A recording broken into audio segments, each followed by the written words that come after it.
Nora, who had been checking Mrs. Hunt's vital signs, froze at hearing the child's voice. She lowered her head and saw the little boy looking up at her. He looked so familiar, but I must have misheard him. He had a mask and a cap on, so his looks couldn't be clearly seen, but his eyes were full of familial love and pleading. Nora's mind went blank. A distant thought nagged at the back of her mind, but at that moment another machine sounded an alarm. She shook her head to clear it. The thought was gone. Saving the patient is what matters most right now. She refocused on the situation in front of her. Mrs. Hunt's blood pressure had risen a little. Dr. York hurried back in and finally noticed Nora. She put on a mask and frowned as she asked, "Who are you? This is the ICU ward. Please leave immediately." "Dr. Smith is here on my request." Justin had joined them in the ward. He ordered, "Let her assist with my grandmother's care." Tina paused for a moment, and a sharp look flashed across her eyes. This is most irregular, she thought. But she nodded and said, "All right, I'll allow it. She can take a look." Justin and Pete left the ward as it filled with professionals again, and the treatment efforts restarted. Nora stood slightly off to the side, out of the way of the concentrated activity around the patient. Tina looked over, unsure what to make of her. She asked, somewhat disdainfully, "Sodium nitroprusside, Dr. Smith?" Nora nodded. "Sodium nitroprusside is a drug that lowers blood pressure. That's exactly what's needed right now." Tina quickly injected the drug into Mrs. Hunt. A few minutes later, Nora and Tina left the ward together after reading through the patient's medical records and looking at her latest CT scan results. Tina led the way. As soon as she left the ward, she saw Justin striding toward her. She took off her mask with a solemn look and was about to speak when Justin walked straight past her to Nora instead. He looked nervous as he asked, "Is surgery possible?" Tina spoke before Nora had the chance to answer. "Mr. Hunt, your grandmother's condition is very complicated. She has high blood pressure, multiple organ failure, and she's taking a huge toll on her heart. If she undergoes surgery now, even if Dr. Smith was here to do the operation, there's only a 30% chance of success if we can't protect her heart. Additionally, the surgery will be very traumatic. Even if she's lucky enough to survive, her heart would be damaged, and she may end up living only 6 months. Dr. Smith, am I right?" Nora nodded. "That's a reasonable assessment of the situation." Tina glanced across at Raymond and the others nearby. She turned her attention back to Justin and lowered her voice. "However, I do have another suggestion here, Mr. Hunt." Justin finally looked her way. Tina raised her chin slightly and said, "As you know, I am a student of Mr. Myers, a master of alternative traditional medicine techniques. I'm familiar with some of these techniques myself. I can use acupuncture to allow Mrs. Hunt to temporarily regain consciousness." "Temporarily?" Justin was skeptical. Tina put her hands in the pockets of her white lab coat. She tried to explain, speaking calmly and steadily, hoping to put him at ease. "I need him to trust me. Yes, I can use acupuncture needles to forcibly break through the blood clot in her brain so that she'll wake up temporarily. This is a commonly known phenomenon, where a patient may experience a short-lived period of good health before their demise. However, she'll only be able to last a day once she's woken up. After that, she'll—" Justin's eyes widened, and he pressed his lips tightly together. When Tina came to see that he understood what she was saying, she continued carefully. "Mrs. Hunt's condition is such that if she undergoes surgery now, even if it goes well, she will only be able to live for 6 months using the best medications. If the operation fails and she doesn't regain consciousness, she'll be in a coma for a couple of months before fading away. If you take my suggestion, she can wake up immediately and clear your son's name. You don't want his life to be ruined by something that wasn't his fault, do you?" Nora, who'd been standing next to her listening, was bewildered. "I can't believe what I'm hearing. That's tantamount. She might seem reliable, but it's an appalling idea." She looked at the floor and tried to hide her disdain. There's a clear right and wrong here, but Justin's ruthless, and Tina's suggestion is his son's best interest. She was relieved when her thoughts were interrupted by Justin's cold warning. "Dr. York, your duty is to the patient, not my son." Tina immediately lowered her head and said, "My apologies, Mr. Hunt. I've watched Pete grow up, and I don't want him to have this awful accusation hanging over his head. But I shouldn't have suggested it. I got my priorities wrong." Justin was done wasting time listening to her. He asked Nora, "Doctor, is surgery possible or not?" These words were something that Nora had heard countless times from her patients and their families. Now, with Justin standing in front of her, saying them in his deep, rich voice, she felt something stir deep inside her. She brushed that feeling aside, smiled at him slightly, and confidently replied, "Yes, it is." She added reassuringly, "I predict a 99% chance of survival." If that won't put his mind at rest, nothing will. I can't guarantee 100%, can I? After all, what if there's an earthquake or something during the operation? "Dr. Smith, you can't be serious," Tina exclaimed. "Mr. Hunt, as your grandmother's doctor, I must tell you that the likelihood of a successful surgery would only be 30%, even if it were Athena here performing the procedure. You mustn't let this woman fool you." Justin didn't have any doubts about Nora's words. He trusted her. He ordered, "Prepare the operating room immediately." Tina couldn't believe what was happening. She tried to calm herself down. What was he thinking? Why is he not listening to me? I'm his grandmother's doctor. I know her. Who is that woman, and why is he doing what she says?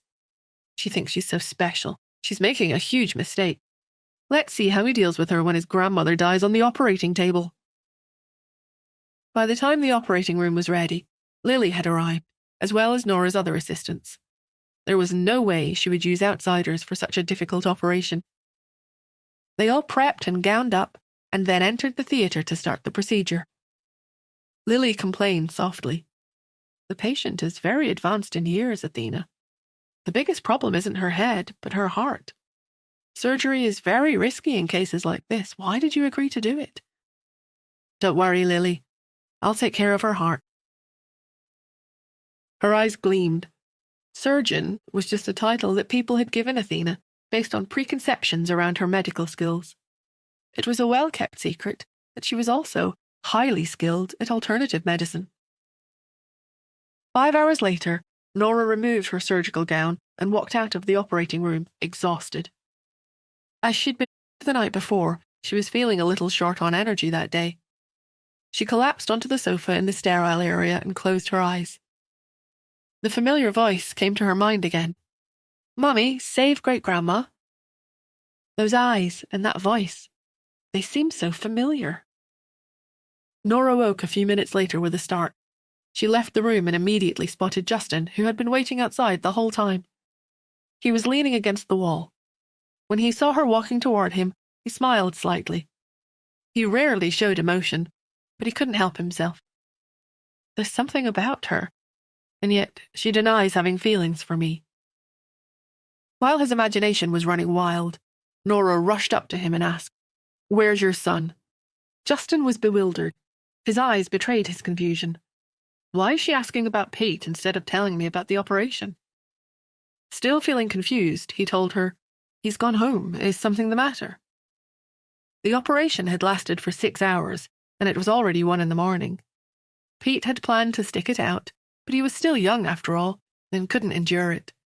Justin had sent someone to take him home while he stayed at the hospital. He's left. Nora felt at a loss. She looked at the floor. "No, it's nothing." "Why are you still here?" Justin slowly stood up straight and looked at her intently. "I'm waiting for you." It was late. Moonlight shone through the windows into the quiet hallway. That's crazy. He's surely not flirting with me. Not here, not now. Nora shook her head slightly to get rid of the distracting thoughts in her mind. She chuckled softly and said, "It's understandable that you're concerned about her. Don't worry. The operation was a success. Your grandmother will be fine." She took out her cell phone and checked her text messages. "The Andersons have sent someone to pick me up. I'm going now. Goodbye." She turned around and walked away from him. He watched her go, her steps fast but clumsy. I was going to take her back to the Andersons' house. She must be exhausted. Justin was aware he was staring at her. He pulled himself together and started to follow her to the hospital's exit. I trust her. I believe she's done a good job with Grandma's operation. I'm so glad I found someone so skilled." He stopped in his tracks when he turned the corner. There was Nora, still walking but talking to someone on her phone. She kept her voice low as she said, "Look up Justin Hunt for me." He was puzzled. What was she up to? After so many years immersed in the world of commerce, he was usually good at reading people's intentions. That woman's so mysterious. She's so beautiful but vague and charming. And she's the one person I can't see through at all. I have no idea what's going on inside her head. She was so cool and indifferent toward me just now, and last night, and yet, now she's getting someone to investigate me. He stopped following her. Nora hadn't noticed him behind her. She turned another corner and continued speaking. "I want all the information you can find out about his son." On the other end of the call, Solo was full of questions. "Why are you looking up his son?" "Oh, I see. You want to be his stepmother, right? Hey, I told you Justin's handsome, didn't I?" Nora's eyes flickered. She considered it. "Is he handsome?" She replied dispassionately, "He's passable." Solo whistled and said, "In all the years I've known you, there's been a rare few that you've deemed passable. I think the two of you have a chance. Are you planning to—" Nora interrupted him and said, "I hope to see the information in my mailbox when I wake up." Solo gave up. He replied, "All right." Nora hung up and got into the car that Melissa had sent to pick her up. Not in the mood to admire New York's night scenery, she closed her eyes and instantly fell asleep. "Miss Smith, Miss Smith." Nora opened her eyes, dazed, and found that they had arrived at the Andersons' house. The car had stopped at the porch, and the small 3-story villa was brightly lit. It was obvious that the occupants were still awake. Nora yawned and glanced at the time as she got out of the car. It was already 2 o'clock in the morning. The villa was decorated in a simple European style. It felt refreshingly friendly and welcoming. 4 people were sitting on the couch. An old lady who was nearly 80 years old was seated in the middle. The years had left their mark on her face, and she stared ahead blankly. She asked, "Is she here? Why do I hear a car?" Melissa, who was sitting on her left, smiled gently and said, "Yes, it's her. She's here." The elderly Mrs. Anderson immediately stood up excitedly. She stretched out her arms in front of her and grabbed about as she called out, "Nora, you're Nora, right? Do you look like your mother?" A graceful young lady sat on her right. She was in her early 20s and resembled Melissa a little. She held the elderly Mrs. Anderson's arm and said, "Grandma, Nora is the spitting image of her mother. She looks just like her." Melissa laughed and said, "Cheryl, you make it sound like you've met your aunt before." Back when the Andersons' eldest daughter had run away from home, Melissa and Simon hadn't even married yet. Even at the wedding, she'd seen Nora's mother more in photos than in person. Her daughter had never met her. Cheryl Anderson stuck her tongue out at her mother and replied, "Although I've never met her before, we are connected by blood. I felt a sense of kinship with Nora the moment I saw her." She gently pulled Nora over to Mrs. Anderson and placed her hand on the old lady's. Nora was a little taken aback. She'd grown up with the Smiths. When she was a child, she'd constantly been ridiculed for being obese. Because of her poor health, she didn't go out much. She had just stayed in her bedroom all the time. Initially, she had still gone downstairs for her meals, but later on, Wendy had someone bring her food up, so she didn't even have to leave her bedroom to eat anymore. She had been so lonely. She had always envied how happy the others looked, a perfect family of 3 without her. At first, she had longed for their love, but after so many years of her father looking at her the way he did, full of disgust, she lost that desire. She had taken to focusing all her energy on other things: computer hacking, medicine, martial arts, determined to become the best. As a result of her miserable upbringing, Nora was rarely this intimate with people, except for Cherry. "I thought it would feel strange, but her touch is actually quite nice. Her hands are soft and her skin feels thin, but I can feel her warmth through her palms." "Nora." The old lady was so worked up that her hands were shaking. "You've had such a hard time all these years." Seeing that Nora didn't know what to do, Melissa said, "Nora's here now. It's already 2 in the morning. Why don't we all go to bed? We can talk tomorrow instead." Melissa got Cheryl to take the old lady to her bedroom and showed Nora the way upstairs. Melissa said, "We've kept your mother's room the same all these years. Now that you're back, you can use it. Cherry is already asleep. By the way, Nora, I didn't tell anyone that Mr. Hunt asked you to go to the hospital to operate on his grandmother. I was afraid they'd be worried." Nora didn't want to reveal her identity either. She only wanted to stay here quietly for a few days. Once Mrs. Hunt woke up, she would return to California to look for her son.